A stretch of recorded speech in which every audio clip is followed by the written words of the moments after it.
무려 24만 명이 몰렸던 동탄 이신도시의 전설의 청약단지, 이 단지 들어보셨나요? 바로 동탄역 디에트르 퍼스티지 계약 취소 청약 정보인데요. 왜 그렇게 많이 주목하는지 하나씩 살펴보겠습니다.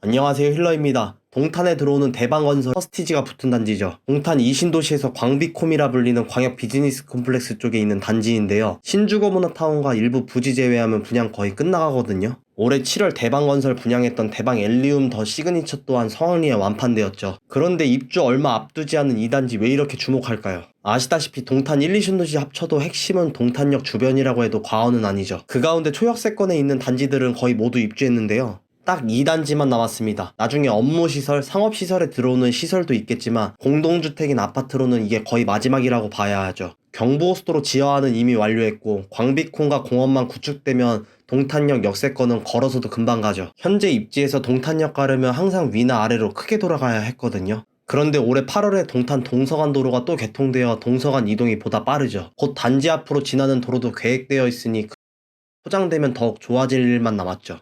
이어서 단지 살펴볼까요? 단지 정보는 이렇습니다. 지하 6층에서 지상 43층, 49층으로 3개 동으로 이뤄져 있고요. 25년 2월 입주 예정입니다.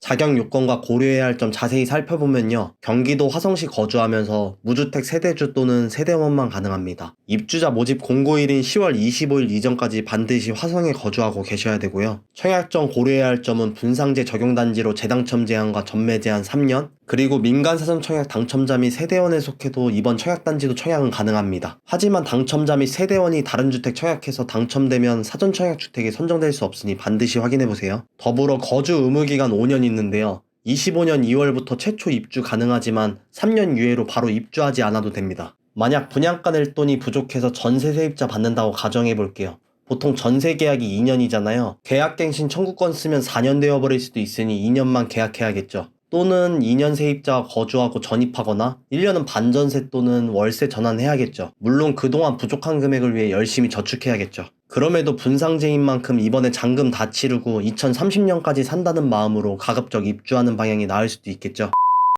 가장 궁금한 것 중 하나가 청약 지원 자격이죠. 신혼특공 한 세대와 일반 공급 한 세대입니다. 가장 많이 물어보실 질문 위주로 먼저 말씀드리면요. 신혼특공의 경우에도 부부 중복 청약 가능하고요. 혼인 전에 특공 당첨 이력이 있다면 제외합니다. 한 세대에서 총 4개 지원 가능한 거죠. 소득 또는 자산 기준에 들어가야 하는데요. 소득 기준은 이렇고요. 자산 기준은 이렇습니다. 일반 공급은 화성시 무주택 세대원이면 가능합니다.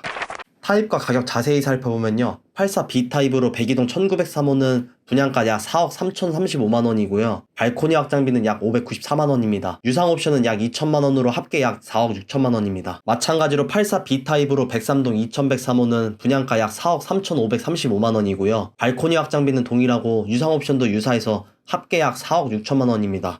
계약금 20%, 중도금 60%, 잔금 20%이고요. 등기가 나지 않은 아파트라서 중도금 60%는 잔압하시거나 여윳돈이 없으시다면 후치담보 형태를 알아봐야 하죠. 여기서 후치담보 대출이란 입주 전 주택에 대해 먼저 대출받고 주택 완공되면 소유권 설정 가능한 걸 말하는데요. 곧 정부에서도 제한한다고 하지만 확정된 사안이 발표된 건 아니니 참고하시길 바라고요. 청약 일정은 특별공급 10월 30일, 일반공급 10월 31일, 당첨자 발표는 11월 5일입니다. 25년 2월 입주 예정으로 얼마 남지 않았죠. 주변 조금 둘러보셨다면 가히 시세는 놀랍죠. 앞서 자금이 부족하다고 가정하고 전세 시세 먼저 살펴보면요. 신축인 만큼 보통 전세가가 50% 내외일 텐데요. 주변 단지도 5억 내외입니다. 인근 단지들 모두 84타입 실거래로 최소 9억 중반에서 보통 11억, 12억대 하죠. 그러면 안전마진이 최소 6억에서 크게 보면 7억 가까이 되죠. 거주 의무 기간이 있어도 이 가격에 보다 먼 곳에 구축까지 않는 이상 어렵죠. 영상 초반에 청약 경쟁률 보셨던 것처럼 나오진 않겠죠. 조건이 화성시 거주하면서 무주택 조건이다 보니 그보다 줄어들긴 하는데요.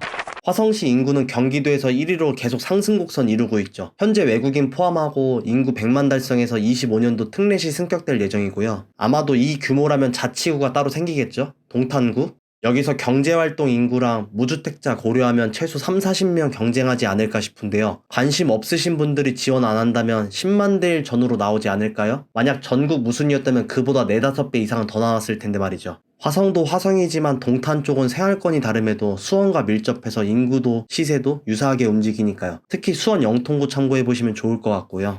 화성은 동서간 격차가 심해서 동탄 쪽은 장기적으로도 좋죠. 1위 타이틀이 많긴 합니다. 재정자립도 경기도 1위, 경기도 내 쌀 생산량 1위, 법인 지방세 경기도 1위입니다. 그리고 현재 전국에서 동탄 신도시가 부족한 고등학교로 엄청난 과밀 현상이죠. 실제로 학급당 40명 돌파해서 예전 모습인 곳도 있고요. 하지만 동탄도 17년생 이후로는 이전보다 아이들이 적어져서 과밀 현상은 완화될 예정이라고 하니까 조금 큰 자녀 있으신 가정은 참고하시면 좋겠네요. 일자리 또한 제조업 중심으로 각종 대기업부터 중소기업이 상당히 많죠. 마지막으로 정리하면 이렇습니다. 화성시 거주 무주택 세대원, 특공 신혼 각 한 세대이고요. 84타입 분양가 및 옵션 포함 약 4억 중반으로 가히 로또 분양이라고 할 만한 가격이죠. 앞으로도 좋아질 호재들도 있고 이 가격으로 다시 보기 어렵죠. 청약단지 세부적인 것과 해당 지역인 화성에 대해 살펴봤습니다. 오늘 영상도 좋았다면 구독, 좋아요, 알림 설정 부탁드리며 청약뿐만 아니라 매수점 고민되는 것들이 있다면 고정 댓글 보시고 문의 주세요.